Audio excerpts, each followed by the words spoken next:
સુરતના બેગમપુર વિસ્તારમાં રહેતા માતા પિતાની પ્રેરણા પોતાની અથાગ મહેનતથી મોહમ્મદ વાનિયાએ અત્યાર સુધીમાં 11 ગોલ્ડ, 8 સિલ્વર અને 8 બ્રોન્ઝ મેડલ જીત્યા છે. ગત ઓગસ્ટ 2024માં જર્મનીના હેનોવર શહેરમાં યોજાયેલી બીજી વર્લ્ડ ડેફ શૂટિંગ ચેમ્પિયનશિપમાં 100 metre air rifle mix team ઇવેન્ટમાં ભારતનું પ્રતિનિધિત્વ કર્યું હતું, જેમાં એક સિલ્વર તથા ઇન્ડિવિડ્યુઅલ ઇવેન્ટમાં એક બ્રોન્ઝ મેડલ જીત્યો હતો. મોહમ્મદની સફળતાને બિરદાવી મુખ્યમંત્રી ભૂપેન્દ્ર પટેલે પણ પત્ર લખી શુભેચ્છા પાઠવી હતી. ને 4 yearsથી મેં મહેનત કર્યું છે શૂટિંગ વાસ્તે, અને સ્ટેટ લેવલ, ડિસ્ટ્રિક્ટ લેવલ અને ઇન્ટરનેશનલ અને નેશનલ બધી કેટેગરીમાં મેં બહુ બધા ગોલ્ડ મેડલ્સ જીત્યા છે. અને મારા મમ્મી પપ્પાને ઘણું સપોર્ટ કરે છે મને, અને મારા પપ્પા સેક્રિફાઈસ કરીને મને ક્લિનિંગ કરી ટેકનોલોજી વાસ્તે પ્રોસેસ ગેમ બધી અલગ અલગ નાની ચીજ ટેકનોલોજી સમજાવીને મેં એક લેવલ પર પહોંચ્યા ઇન્ડિયા ટીમ વાસ્તે. અને 7 ગોલ્ડ, 7 સિલ્વર અને 7 બ્રોન્ઝ મેડલ જીત્યા છે. દિવ્યાંગ ખેલાડી મોહમ્મદના પિતા મુર્તુઝા વાનિયાએ ખુશી વ્યક્ત કરતા જણાવ્યું હતું કે બાળપણથી શ્રવણ શક્તિની સમસ્યાને કારણે અમને મોહમ્મદનું ભાવિ અત્યંત પડકારજનક ભાસતું હતું. તેથી અમે નક્કી કર્યું હતું કે હિંમતથી પડકારોનો સામનો કરતા શીખવીશું અને સ્વનિર્ભર બનાવવા બાળપણથી જ તૈયાર કરીશું.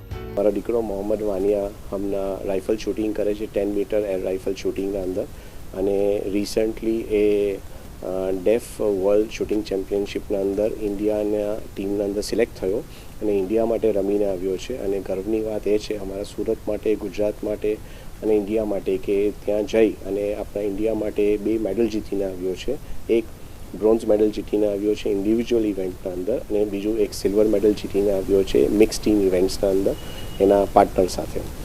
હવે મોહમ્મદનું જે જર્ની છે બધી રીતે ચેલેન્જિંગ રહી છે હમણાં સુધીની. ઘણી મહેનત કરે છે, રાત દિવસ કરીને મહેનત કરે છે પોતે, અને તૈયારીઓ પણ નેશનલ અને ઇન્ટરનેશનલની એ રીતે કરે છે. ઘણા નાનપણથી અમને લોકોને ખબર પડી ગઈ હતી કે મોહમ્મદને સાંભળી નથી શકતો, અને ત્યારથી અમને એમ હતું કે ભાઈ અમારી માટે ચેલેન્જીસ વધારે છે, એને કંઈ એવું આપવું પડશે કે જે પોતાના ઇન્ડિપેન્ડન્ટ થઈ શકે અને પોતાના પગ પર ઊભો રહી શકે. અને નાનપણથી અમે લોકો એ જ રીતની એના માટે તૈયારી કરતા હતા.